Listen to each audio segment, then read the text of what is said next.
बात करने वाले हैं विकलांग विवाह सहायता योजना के बारे में। अगर कोई भी दोस्तों आपके घर में विकलांग है, चाहे कोई महिला हो चाहे कोई पुरुष हो जिनकी शादी फिक्स हो चुकी है, तो वो इस स्कीम में अप्लाई कर सकते हैं। अप्लाई करने के बाद सरकार ने इसमें पुरस्कार बढ़ा दिया है। इसमें आपको मिलेगा 1 लाख रुपए आपके सीधे बैंक अकाउंट में। जी हाँ, सिर्फ आधार कार्ड से आवेदन हो जाएगा और सीधे आपके अकाउंट में पैसा आ जाएगा। सबसे पहले आपको मोबाइल का फिर लैपटॉप का पहले ब्राउजर को ओपन करना है और यहाँ पर लिखना पड़ेगा ई साथी। उसके बाद देखिए यहाँ पे जो फर्स्ट ऑप्शन आ रहा है ई साथी का, इसी पर आपको क्लिक करना पड़ेगा और आप आ जाओगे ई साथी की वेबसाइट पर। अब यहाँ पे दोस्तों अगर आप फर्स्ट बार आए हो तो यहाँ पर आपको लॉगिन आईडी पासवर्ड की जरूरत पड़ेगी यहाँ पे डालने के लिए, तब लॉगिन होगा पोर्टल। लेकिन फर्स्ट बार आए हो तो पहले अकाउंट को बनाना पड़ेगा। इसके लिए जो ऑप्शन आ रहा है नवीन उपभोक्ता पंजीकरण का, यहाँ पे क्लिक करना पड़ेगा और यहाँ से देखिए पूरा फॉर्म खुल के आ जाएगा। इस फॉर्म को भर के सुरक्षित करना पड़ेगा और अकाउंट को आप आराम से बना सकते हो। कुछ ही मिनट के अंदर अकाउंट बन जाएगा। अगर आपको वीडियो देखना है, मैं वीडियो भी बना चुका हूँ कि इस पोर्टल का यूजर आईडी पासवर्ड को कैसे बनाना है।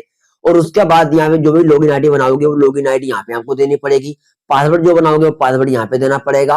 और उसके बाद देखिए यहाँ पे जो सुरक्षा कोड दिखाई पड़ रहा है, सुरक्षा कोड यहाँ पे देना है और सबमिट के ऑप्शन पे क्लिक करना है। आप देखिए दोस्तों इस तरीके से आपके सामने पोर्टल ओपन हो जाएगा। नीचे के लिए थोड़ा स्क्रॉल करना पड़ेगा और नीचे के लिए स्क्रॉल करना है और नीचे के लिए थोड़ा स्क्रॉल करना है। यहाँ पर आपको आना पड़ेगा आवेदन पत्र दिव्यांग कल्याण विभाग सेवा में, जितनी भी इसमें वो आ जाएंगी। अब यहाँ पर एक ऑप्शन मिल जाएगा, देखिए दिव्यांग व्यक्तियों से विवाह करने का अनुदान, यानी यहाँ पे क्लिक करना पड़ेगा। यहाँ पे कोई पुरुष महिला है वो आराम से अप्लाई कर सकता है, उनको पैसा उनके अकाउंट में मिल सकता है। अब देखिए इस तरीके से फॉर्म खुल जाएगा, इसी फॉर्म को भरना पड़ेगा। सबसे पहले यहाँ पे गांव से रह रहे हो तो ग्रामीण पे क्लिक करना है, शहरी और से रह रहे हो तो नगरीय पे क्लिक करना है। यहाँ पे फिर यहाँ पे आपको पति का नाम देना पड़ेगा, मतलब जो लड़की है वो अगर ऑनलाइन कर रही है तो यहाँ पे श्री पे क्लिक रहने दें। यहाँ पर प्रथम नेम डाल लें, द्वितीय नेम डाल लें, अगर अंतिम नेम है तो अंतिम नेम भी डाल सकते हो। उसके बाद यहाँ पे नीचे स्क्रॉल करना है, यहाँ पे पति का वर्तमान पता देना पड़ेगा। जी हाँ, यहाँ पर जिला को सिलेक्ट करना है और तहसील पर यहाँ पे क्लिक करना पड़ेगा। जो सी भी तहसील को सिलेक्ट करिए और यहाँ पे ब्लॉक पर क्लिक करना पड़ेगा। जो सी ब्लॉक के ब्लॉक को सिलेक्ट करिए और फिर यहाँ से आपको अपना गाँव का नाम को सिलेक्ट करना पड़ेगा और फिर यहाँ से ग्राम पंचायत को आपको अपना सिलेक्ट करना पड़ेगा। फिर नीचे यहाँ पे स्क्रॉल करना है, यहाँ पर आपको पत्नी का नाम देना पड़ेगा। जी हाँ, यहाँ पे अगर कोई पुरुष अप्लाई कर रहा है जिनके साथ शादी हो रही है, उनका पत्नी का नाम यहाँ पे दे देना है। देखिए अगर शादी तय हो चुकी है फिर भी हम अप्लाई कर सकते हो, शादी हो चुकी है विदिन अभी 1-2 महीने हुए हैं फिर भी हम अप्लाई कर सकते हो, नो प्रॉब्लम। उसके बाद यहाँ पे पत्नी का वर्तमान पता देना पड़ेगा, यानी पत्नी का जो वर्तमान पता है वो डाल लीजिए। जिला का नाम यहाँ पे आपको देना पड़ेगा। आगे यहाँ पे आपको तहसील का नाम को देना पड़ेगा। यहाँ पर आपको अपने ब्लॉक का नाम को देना पड़ेगा, ग्राम का नाम को देना पड़ेगा। यहाँ पर आपको ग्राम पंचायत का नाम को देना पड़ेगा। अब नीचे यहाँ पे आना है पति का विवाह से पहले का पता, यानी वो यहाँ पे देना पड़ेगा जो भी है। तो यहाँ पे देखिए पता डाल लीजिए जिस भी जो भी है, मतलब उसका पत्नी का विवाह जो पहले से पता वो देना पड़ेगा। उसके बाद यहाँ पे नीचे कंट्री इंडियन सेलेक्ट रहेगी और यहाँ पे पति की राष्ट्रीयता जाति क्या है वो यहाँ पे क्लिक करना पड़ेगा। अब यहाँ पे क्लिक करके आपको पिछड़ी से अनुसूचित से जिस भी जाति है जात को सिलेक्ट कर लीजिए और आगे यहाँ पे पत्नी की राष्ट्रीयता जाति है उस पे क्लिक करना है। जात को यहाँ पे सिलेक्ट कर लीजिए। फिर नीचे यहाँ पर आपको आना है, इस पे क्लिक करना है पत्नी के धर्म पर और यहाँ पे धर्म को सिलेक्ट करना पड़ेगा, किस धर्म के पति पत्नी है। उसके बाद यहाँ पे पति का वैवाहिक समय की आयु, मतलब कितनी एज थी। देखिए लड़की की एज है उसको 18 से प्लस होनी चाहिए और लड़का की एज है वो 21 प्लस होनी चाहिए, तभी आप इस फॉर्म भरने के लिए पात्र हो।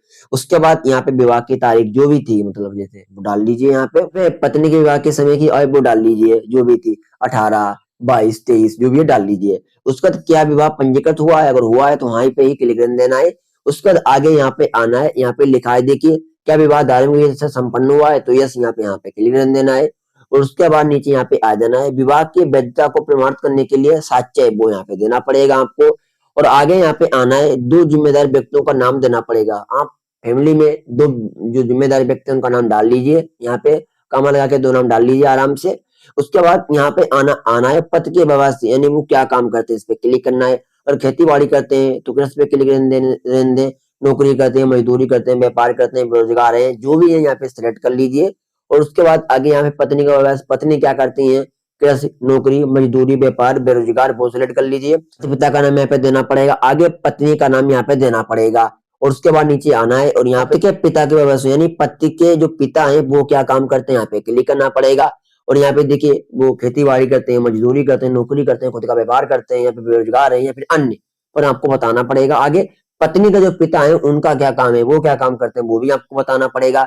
उसके बाद यहाँ पर आपको आधार का नंबर देना पड़ेगा। जी हाँ, लड़के का आधार नंबर यहाँ पे देना पड़ेगा इधर साइड में, और यहाँ पे आगे आ जाना है। उत्तर प्रदेश में पत्नी की निवास अवधि जन्म से ही, यानी जन्म से ही तो रह रही होंगे, जब जन्म यहीं हुआ है तो जन्म से ही रहने दें क्लिक। उसके बाद यहाँ पर आपको अपना मोबाइल नंबर को देना पड़ेगा। आगे यहाँ पे आना है, आवेदन शुल्क का भुगतान कर दिया है तो इसे ऐसे रहने देना है। और उसके बाद यहाँ पे दोस्तों आपको एक फोटो को अपलोड करना पड़ेगा। यहाँ पे चूज फाइल पे क्लिक करना है। चूज फाइल पे क्लिक करने के बाद जहां पर भी आपका फोटो पड़ा हुआ है, यहाँ से आपको फोटो को अपलोड करना पड़ेगा। देखिए मैं यहाँ पे फोटो अपलोड करता हूँ। फोटो देखिए तो यहाँ पर अपलोड हो जाएगा। फिर अपलोड का जो आइकन आ रहा है, अपलोड पर क्लिक करना है। फोटो दोस्तों अपलोड करने के बाद फिर यहाँ पे फोटो पर फिर क्लिक करना है। फिर यहाँ पे आपको जाति प्रमाण पत्र अपलोड करना पड़ेगा और विकलांग प्रमाण पत्र अपलोड करना पड़ेगा। जी हाँ, और आय प्रमाण पत्र अपलोड करना पड़ेगा, विवाह प्रमाण पत्र अपलोड करना पड़ेगा। देखिए कितने दस्तावेज अपलोड करने पड़ेंगे, देखिए एक ही अपलोड कर दो, और विकलांग प्रमाण पत्र अपलोड कर लो, और जाति प्रमाण पत्र तीन तीन हो गई है। और यहाँ पे आय प्रमाण पत्र और विवाह प्रमाण पत्र 5 दस्तावेज अपलोड कर दीजिए। 5 दस्तावेज से इससे फायदा ये है कि आपका फॉर्म रिजेक्ट नहीं होगा, बिल्कुल एक बार ही फॉर्म अप्रूव हो जाएगा, सरकार पैसा आपके अकाउंट में भेज देगी। तो जी हाँ, तो सब कुछ फॉर्म सही बनने के बाद, सारे दस्तावेज को अपलोड करने के बाद यहाँ पे जो ऑप्शन आ रहा है देखिए सेव डिटेल्स का, सेव डिटेल्स पर क्लिक करना है। क्लिक करने के बाद जो आपकी विकलांग विवाह योजना है वो अप्लाई हो जाएगी। अप्लाई हो जाने के बाद यहाँ पर एक स्लिप निकलेगी, उस स्लिप को प्रिंट करना है, और प्रिंट करने के बाद उसमें सभी दस्तावेज की फोटो कॉपी लगाना है और अपने समाज कल्याण विभाग में जाकर जमा कर देना है। समाज कल्याण विभाग में जमा करने के बाद जल्दी फायदा मिलेगा आपको, और आपकी स्कीम का वेरिफिकेशन कर लिया जाएगा और स्कीम अप्रूवल हो जाएगी। और जो भी खाता आधार कार्ड से लिंक है उसी खाते में सरकार आपका डीबीटी से पैसा भेज देगी। अब देखिए तो इसमें सरकार पैसा आपको देखिए मैं दिखा रहा हूँ कितना मिलता है। देखिए योजना का उद्देश्य दिव्यांगताओं को सामाजिक आर्थिक रूप से मजबूत करना है, उनको विवाह को प्रोत्साहन करना है। अब देखिए लाभ की अगर बात करूं, यदि दोनों विवाह करने से पहले दिव्यांग है तो कुछ राज्यों में सरकार यहाँ पे 1 लाख रुपए देती है, जो मैंने आपको पहले ही बताया है।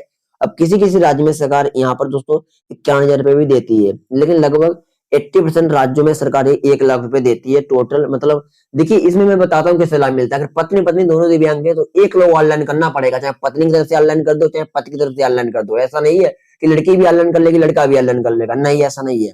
अगर दोनों लोग दिव्यांग हैं तो चाहे लड़के की तरफ से ऑनलाइन कर लो, चाहे लड़की की तरफ से ऑनलाइन कर लो, और टोटल 1 लाख रुपए आ जाएगा, जो आप अपनी शादी में ही यूज कर सकते हो आराम से। एक सही सी रकम है और जिससे आपकी शादी अच्छे से हो पाएगी।